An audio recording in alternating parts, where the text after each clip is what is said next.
The ballroom blunder Farah Nassim cursed under her breath as she wrestled with an enormous ice sculpture. The Winter Charity Gala was beginning in less than an hour, and the centerpiece, a delicate crystal swan, was listing dangerously to one side. "Need some help?" Priya, her assistant, appeared with a tray of appetizers. "What I need is for this bird to stop melting before the guests arrive," Farah said, adjusting the swan's base for the 5th time. "The board of trustees would have my head." At 29, Farah had built Elegant Occasions from nothing, transforming it from a one-woman operation run out of her tiny apartment into a respectable, if still struggling, event planning company. Landing the prestigious Winter Charity Gala had been her biggest break yet, a chance to network with Boston's elite and secure the high-end clients she desperately needed. "Speaking of heads," Priya whispered, nodding toward the entrance. "The glacier just arrived." Farah glanced up to see a tall figure in an impeccably tailored tuxedo surveying the ballroom. Harrison Wells, CEO of Pinnacle Innovations and the evening's primary benefactor. Even from across the room, his presence commanded attention. His sharp jawline seemed permanently set in disapproval, ice blue eyes calculating as they scanned the decorations. "They say he fired his last assistant for bringing him coffee at the wrong temperature," Priya continued. Farah rolled her eyes. "And I heard he sleeps hanging upside down like a bat." "People exaggerate." "Not about him," Priya insisted. "My cousin works in accounting at Pinnacle. Says meetings with Wells are like sitting in a freezer. No one breathes until he leaves." Farah watched as staff members scurried out of his path. Wells moved through the room with detached efficiency, occasionally stopping to inspect details with clinical precision. When he frowned slightly at the champagne display, the catering manager visibly paled. "Someone should tell him his face won't crack if he smiles," Farah muttered. "You volunteer as tribute?" Priya grinned. "Maybe I will." Farah straightened her simple black dress, the nicest she owned, though still a far cry from the designer gowns that would soon fill the room. "After all, I'm the event coordinator. I should welcome our gracious host." "Your funeral," Priya called after her.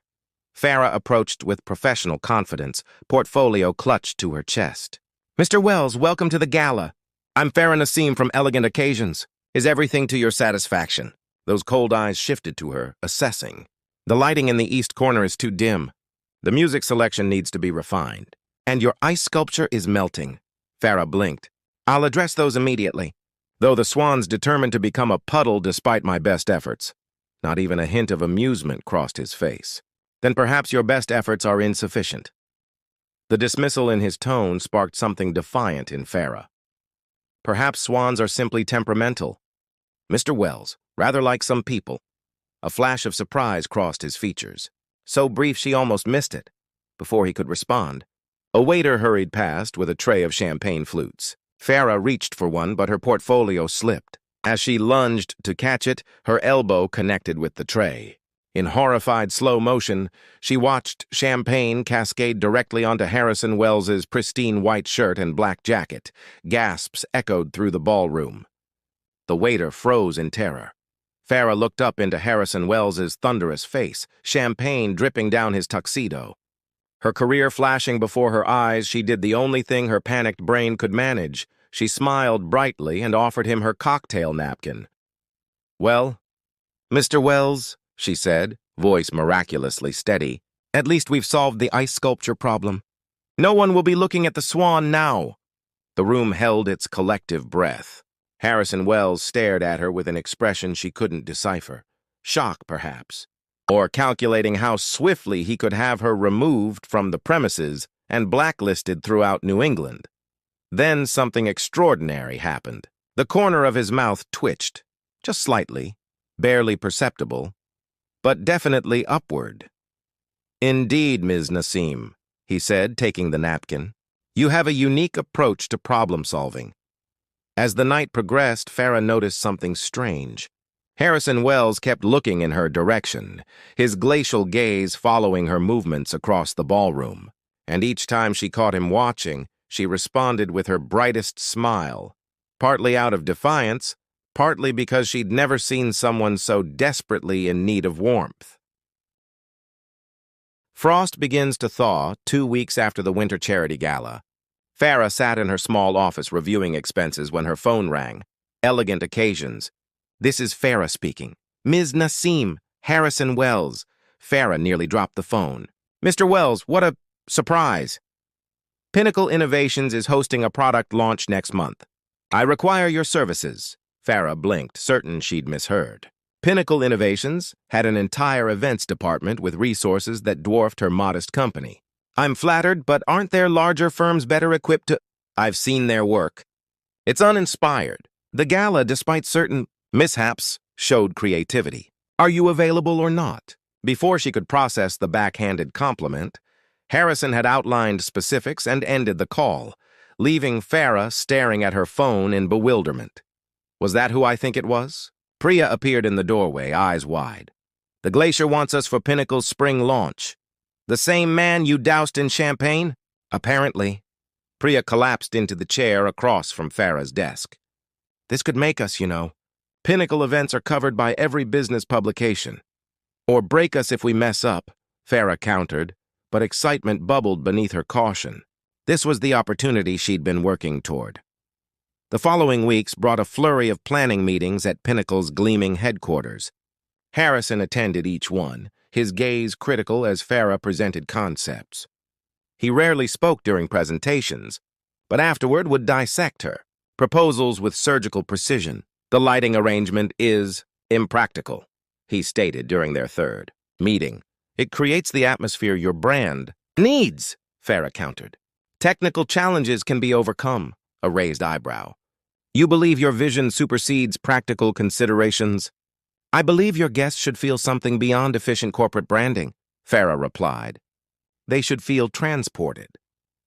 Something shifted in his expression. Not quite approval, but perhaps respect. After their fourth meeting, as Farah gathered her materials, Harrison lingered. You handle criticism well. Comes with the territory. Event planning is essentially managing constant disasters while smiling. Like champagne spills, the ghost of amusement touched his face. Precisely. Farah grinned. Though I typically try to avoid drenching the client. A wise policy. He hesitated, then added, Would you have dinner with me tomorrow? To discuss the event. The unexpected invitation left Farah momentarily speechless. Dinner? If you're unavailable? No. Yes, I'm available. For dinner. To discuss work. The restaurant Harrison chose was discreetly elegant with private alcoves and soft lighting. Farah arrived in her best dress, feeling underdressed despite her efforts. Conversation began strictly professional, but over wine, something unexpected happened. Harrison began to talk about himself. Tentatively at first, then with growing ease. He described growing up with a father whose approval was contingent on perfection, about building Pinnacle from the ground up after his father's company collapsed. People think I was handed success, he said, swirling his wine. They don't see the years of 80-hour weeks, the sacrifices. The loneliness? Farah ventured. His eyes met hers, startled. Perhaps. I understand that part, she admitted. Building something means you don't have time for much else. Your company, you started it yourself? Farah nodded. After my father died, he always encouraged my creativity, said I could make beauty from nothing. She smiled at the memory. Our community center needed a wedding planner but couldn't afford one. I volunteered and something clicked. Every event since has been my way of honoring him. Harrison studied her, really looked at her, perhaps for the first time. You're not what I expected, Farah Nassim, meaning I don't cower appropriately? She teased. Meaning you see beyond surfaces? His voice had softened. It's refreshing. After dinner, he walked her to her car. In the dim parking lot, with moonlight silvering his usually severe features, Harrison looked younger, almost vulnerable. Thank you, he said simply. For dinner? You paid. For seeing me. Something unguarded flickered across his face. Not many do. Before Farah could respond, his phone buzzed with an urgent message. The moment dissolved as he returned to business mode. But something had irreversibly shifted between them. In the weeks that followed, Harrison found increasingly tenuous reasons to meet with Farah. Product specifications that could have been emailed required in-person consultation. Site visits happened to coincide with lunch hours. Questions arose that only Farah could answer, the Pinnacle staff noticed. Whispers followed her through the hallways. Harrison's executive assistant, Judith, a formidable woman who'd survived 15 years at his side, scrutinized Farah with undisguised suspicion. "He asked about your favorite flowers yesterday," Judith informed her during one visit, watching for her reaction. "In 30 years, I've never known Harrison Wells to care about anyone's floral preferences." Farah flushed. "We were discussing centerpieces." "Of course," Judith replied, clearly unconvinced. For his part, Harrison seemed oblivious to the gossip, or perhaps simply unconcerned. The man who reportedly fired employees for looking at him too long now sought Farah's company with surprising regularity. And somewhere between planning sessions and impromptu lunches, Farah realized something alarming. She was beginning to care for the glacier. Beneath his frosty exterior lay a complex man, brilliant, demanding, but also unexpectedly thoughtful. After a late evening finalizing details, Harrison insisted on driving Farah home. Outside her modest apartment building, he hesitated before saying, "The launch is next week."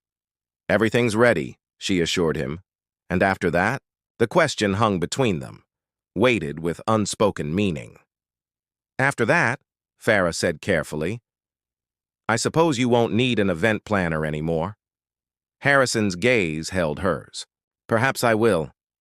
As she watched his car disappear into the night, Farah wondered if Boston's most notorious CEO had just admitted in his own reserved way that he might need her for reasons that had nothing to do with business at all. Unexpected kindness. The Pinnacle Innovations product launch was a triumph. Business journals praised the surprisingly warm atmosphere and innovative approach, phrases that made Farah smile, knowing how hard she'd fought Harrison on certain elements. At the event's conclusion, as staff dismantled displays, Harrison approached Farah. "You exceeded expectations," he said, which from him was effusive praise. "Does this mean I'm forgiven for the champagne incident?" she teased. Something resembling a genuine smile crossed his face. "Perhaps." They stood in comfortable silence, watching the cleanup. Finally, Harrison spoke. "There's a foundation dinner next month. Would Elegant Occasions be interested? Another Pinnacle event?" "My personal foundation," he clarified. "The Wells Institute funds medical research." "I'd be honored," Farah replied, wondering if this was his way of extending their professional relationship. The following morning, Farah received an urgent call from her cousin Samira. "It's Nani," she said, voice breaking. "She's had a stroke. They've taken her to Boston General." Farah's grandmother had raised her after her father's death. The thought of fierce, independent Nani John lying in a hospital bed was incomprehensible. Farah canceled her meetings and rushed to the hospital, where she found her family gathered in the waiting room. "The doctors say she needs specialized care," Samira explained. "But insurance won't cover it, and the specialists have waiting lists months long." Farah spent the night in an uncomfortable chair beside her grandmother's bed, watching the rise and fall of her chest, wondering how to secure the care she needed. By morning, Farah had resolved to liquidate her business savings, barely enough for a down payment on treatment, but a start. As she finally left to shower and change clothes, a familiar figure stood in the hospital corridor. "Harrison?" Farah blinked. Certain exhaustion was causing hallucinations. "What are you doing here?" "You missed our meeting," he said. "Your assistant mentioned a family emergency." "My grandmother," Farah explained, too tired for pretense. "She's had a stroke," Harrison nodded. "I've spoken with her doctors." "You." "What?" "Dr. Patel is already consulting on her case. He's the foremost neurologist at Massachusetts General. But how did you—" Farah stared at him. "Harrison, there's a 6-month waiting list for Dr. Patel." "Not anymore." His tone was matter-of-fact. "I've also arranged for a private recovery suite and rehabilitation program." Farah felt dizzy. "I can't possibly afford—" "The Wells Institute funds stroke research," he interrupted. "Your grandmother is participating in an advanced recovery program. There's no cost, tears filled Farah's eyes. There's no such program, is there? There is now. Harrison looked uncomfortable with her emotion. It's nothing, Farah. It's everything, she whispered. Why would you do this? He hesitated, then said simply, because it matters to you. Over the following weeks, as Nani John began her recovery, Harrison appeared regularly at the hospital. He never stayed long, usually just checking in, bringing coffee, occasionally sitting silently beside Farah as she kept vigil. He asked no recognition, sought no gratitude, simply offered quiet support. One evening, Farah's family had gone home, and she sat alone with her sleeping grandmother. Harrison arrived with takeout food and insisted she eat. You know, Farah said, picking at pad thai, everyone said you were heartless. Perhaps I was. He looked at her grandmother's peaceful face. My mother had a stroke when I was 12. No one could help her. Farah's heart contracted. Harrison, I built my foundation after she died.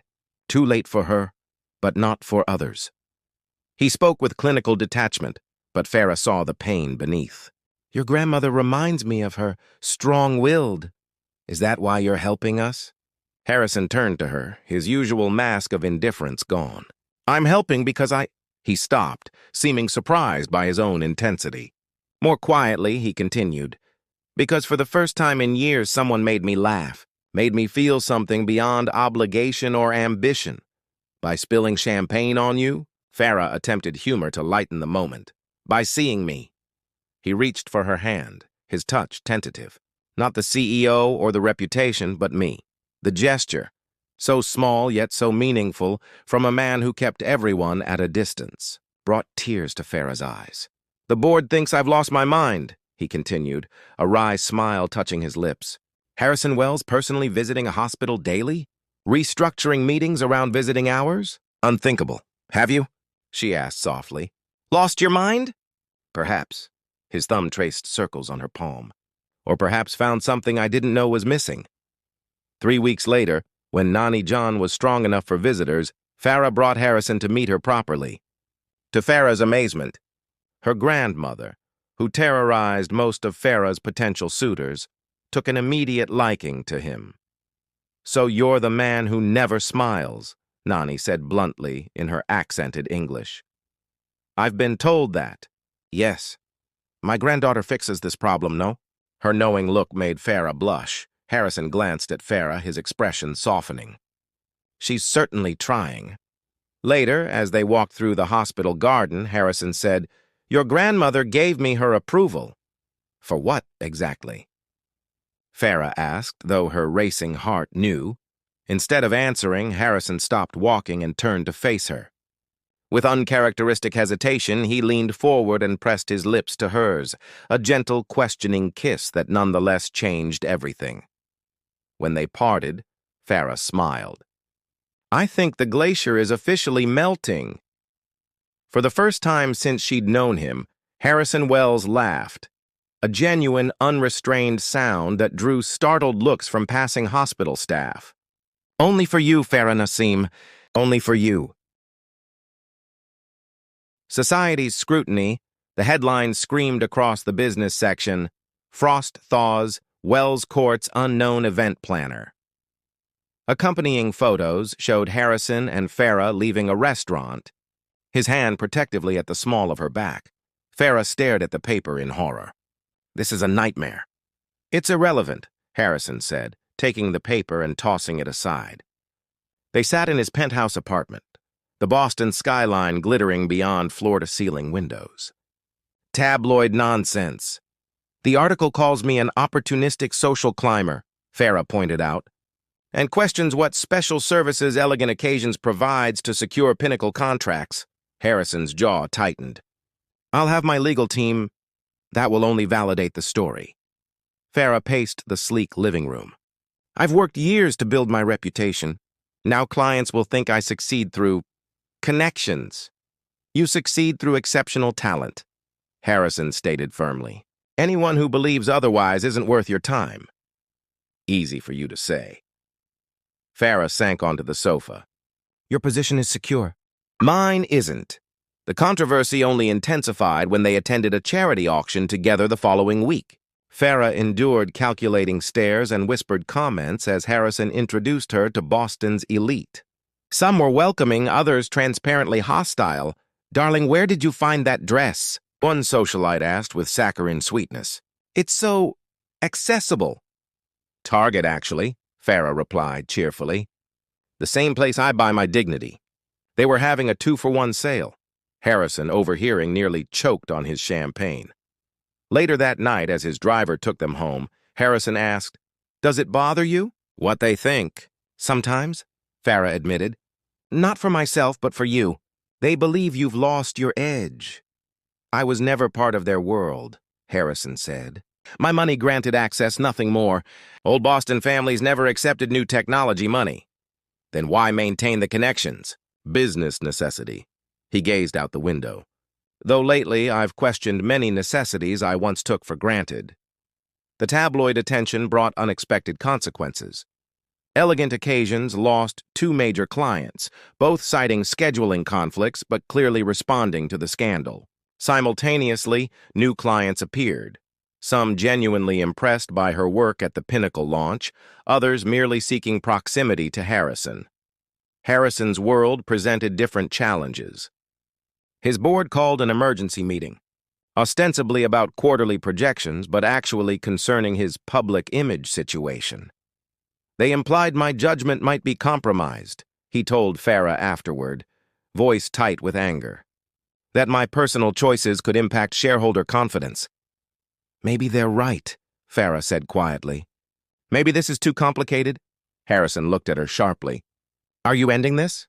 "I'm being realistic." My company will survive. The question is whether we will." The ultimatum hung between them, unspoken but clear. Farah's insecurities battled with her growing feelings. "I just don't want to be the reason Pinnacle suffers. And I don't want to be the reason you do." Harrison ran a hand through his usually immaculate hair. "I've spent my life prioritizing business over personal happiness. I'm not willing to continue that pattern." That night, alone in her apartment, Farah's phone rang incessantly with calls from journalists seeking comments. Her social media accounts flooded with messages, some supportive, others viciously critical. One particularly cruel comment suggested Harrison was simply slumming it before inevitably returning to his own social circle. The seed of doubt, once planted, grew rapidly. Every interaction with Harrison's world reinforced her outsider status. At an investor's dinner, a board member's wife asked if she'd be planning the company Christmas party, clearly unaware, or pretending to be, that she was Harrison's date. Matters came to a head at a Pinnacle Innovations charity gala. Farah, wearing a dress Harrison had insisted on buying her, overheard his former girlfriend speaking to another executive. "It's a phase," the woman said dismissively. "Harrison occasionally rebels against expectations before returning to sanity. Remember his motorcycle period? This girl is just another temporary distraction." Farah slipped away, finding refuge on a deserted balcony. Minutes later, Harrison found her. "You left abruptly. Just needed air." Farah forced a smile. Harrison studied her face. "What happened?" "Nothing that hasn't been happening for months." The facade cracked. "I don't belong in your world, Harrison. Everyone knows it, including me. I don't care what, but I do. I can't be the woman who ruined Harrison Wells' reputation. The gold digger who distracted Boston's business genius." Tears threatened. "Maybe your ex-girlfriend is right. Maybe I'm just a face?" Harrison stilled. "Vivian spoke to you?" "About me." "Not to me." Farah looked away. "It doesn't matter. It matters if it's driving you away." Harrison grasped her shoulders gently. "Farah, look at me." When she did, the intensity in his eyes startled her. "Before you, my life was ordered, predictable, and empty. I'd convinced myself that was preference rather than fear." His hands moved to frame her face. "You think I don't see their condescension? Their judgment? I see it. I simply don't care. Your company will adapt, or I'll replace the board." His tone left no room for argument. "I've spent years making decisions based on Pinnacle's best interests. This decision, us, is mine alone. Harrison, I love you, Farah Nassim. He said it plainly, without dramatic flourish, a simple declaration of fact. If you need more time, I understand. If this world is too much, we'll create our own. But don't leave because you think I'll regret choosing you. I won't. Farah stared at him, this man who had transformed from the glacier to simply Harrison, her Harrison. I love you too, she whispered. I'm just scared of losing myself, becoming an appendage to your life rather than living my own. Understanding dawned in his eyes. Then we ensure that doesn't happen. Your business, your independence, they matter. We'll find balance. The next morning, Harrison called a press conference. Standing before cameras and reporters, the man known for avoiding publicity spoke directly and unequivocally. Rumors regarding my personal life have circulated widely. Let me be clear. My relationship with Farah Nassim is not open for public debate or speculation. Any publication that continues to harass her will face immediate legal action. His gaze swept the room. Ms. Nassim is an exceptionally talented businesswoman who secured pinnacle contracts through merit alone. Anyone suggesting otherwise insults not only her integrity but mine. When a reporter asked about their future plans, Harrison actually smiled, shocking those who knew his reputation. That's between Ms. Nassim and myself. But I can tell you one thing with certainty, she is not a temporary distraction. She is my future. The new charity ball 1 year later, Farah adjusted the crystal chandelier in the center of the ballroom. The same ballroom where she'd first spilled champagne on Boston's most intimidating CEO. The winter charity gala had returned, but everything else had changed. Perfect, she murmured, stepping back to admire the transformation. Ice sculptures, including a swan considerably more stable than last year's, dotted the room. Cascading white flowers created the illusion of falling snow. The effect was magical, exactly as she'd envisioned. Ms. Nassim? A young assistant approached nervously. The board members are arriving. Thank you, Ethan. Farah smoothed her gown, a designer piece that still felt foreign against her skin. Is everything ready in the East Wing? Yes, ma'am. Mr. Wells checked it personally. The past year had brought seismic changes. Elegant occasions had expanded, moving to larger offices and hiring additional staff. Farah had insisted on maintaining her company's independence, refusing Harrison's offers of investment. I need to succeed or fail on my own terms, she'd explained. He'd understood, though it clearly tested his controlling nature. Their relationship had evolved, too. Harrison had gradually relaxed the rigid boundaries that once defined his life. He delegated more, worked slightly less obsessive hours, even occasionally took weekends off. Developments that shocked his executive team more than any business decision. You've domesticated the glacier, Judith had commented once. Not unkindly. Not domesticated, Farah had corrected. Just reminded him he's human. Now, watching guests arrive in formal attire, Farah felt a momentary flutter of insecurity. Despite her success, despite Harrison's unwavering support, she sometimes still felt like an imposter in his world. Nervous? Harrison appeared beside her, handsome in his tuxedo. A little. Last year I was staff. This year I'm still staff, he teased. Just much better compensated, Farah laughed. And dating the boss, which is terribly unprofessional. Scandalous, he agreed, taking her hand. His thumb brushed over the diamond ring on her finger. Not an engagement ring yet, but a promise for the future they both wanted. Ready? The evening proceeded flawlessly. Farah moved between roles, professional event coordinator and Harrison's partner, with practiced ease. The initial scandal of their relationship had faded into acceptance. Then genuine respect, as Farah proved herself both personally and professionally. Midway through dinner, Harrison excused himself for what he called a brief business matter. Farah thought nothing of it until she noticed Priya and several staff members behaving suspiciously, exchanging glances and disappearing into the adjacent room. When Harrison returned, there was an unusual energy about him, a barely contained excitement that seemed entirely uncharacteristic. What are you plotting? Farah asked. You'll see. He checked his watch. In approximately 4 minutes, at precisely 9 o'clock, the orchestra stopped. Harrison stood and tapped his glass for attention. A year ago in this room, an event planner with an unfortunate talent for spilling champagne changed my life. Warm laughter rippled through the crowd as all eyes turned to Farah, who felt her cheeks flame. Before Farah Nassim, I was known as the Glacier, Harrison continued. It was not a complimentary nickname, though entirely accurate. I had built walls so high and thick that nothing could penetrate them, no emotion, no connection, certainly no champagne, more laughter. But Farah noticed something in Harrison's expression, a vulnerability he rarely showed publicly. What you may not know is that Farah saved more than my dry cleaning bill that night. His voice softened. She saved me from a half-life I'd convinced myself was fulfilling. She taught me that true strength isn't found in isolation, but in the courage to be known, to be vulnerable, to love and be loved in return. The room had fallen completely silent. Even those who'd initially disapproved of their relationship seemed moved by Harrison's uncharacteristic openness, which brings me to why. I've interrupted our excellent dinner. Harrison extended his hand toward Farah. Would you join me, please? Heart pounding, Farah took his hand and stood. Harrison led her toward the balcony doors, which swung open at their approach. Farah gasped.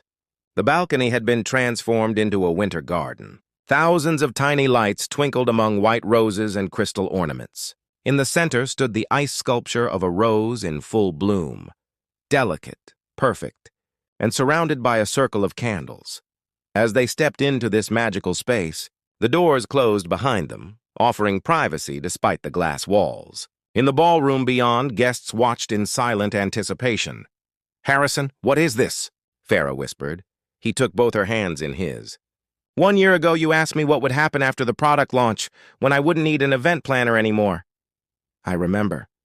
The truth is, I will always need you, Farah, not as an event planner, though your talent is extraordinary. I need you as my conscience when I'm too rigid, my courage when I falter, my joy when I forget what matters. Harrison reached into his pocket and withdrew a small velvet box. I need you as my wife, if you'll have me. Tears filled Farah's eyes as he opened the box to reveal a stunning emerald-cut diamond set in platinum. You once accused me of being cold, Harrison said, his voice catching slightly. You were right, but not anymore. You've changed me, Farah, for the better. We've changed each other, she corrected gently. Is that a yes? He asked, uncharacteristic uncertainty in his eyes. In answer, Farah pulled him close and kissed him deeply, unconcerned with the audience beyond the glass. When they parted, she whispered, Absolutely yes. As Harrison slipped the ring onto her finger, applause erupted from the ballroom. The doors reopened, and they returned to find champagne being distributed to all guests. A toast, announced the chairman of Harrison's board, the same man who had once questioned their relationship. To Harrison and Farah, proof that sometimes the best business decision is a personal one. Glasses raised throughout the room. As Harrison and Farah clinked their flutes together, she smiled mischievously. Should I spill this on you for old time's sake? Harrison's laugh, once so rare, now familiar and beloved, rang out. I think once was enough, though I can't regret it. Neither can I, Farah said softly. Not a single moment. Later, as they danced beneath the crystal chandeliers, Harrison whispered, Happy? Farah looked around the ballroom, at the life they'd built together against all expectations. At the man who had once seemed untouchable now holding her close. Completely, she answered. Though I still think you need to work on your sense of humor. I married you, didn't I? He deadpanned. That proves I have excellent comedic timing. Farah laughed, resting her head against his chest. The glacier makes jokes now. Will wonders never cease? Not as long as I have you, Harrison promised, pressing a kiss to her hair. Not ever.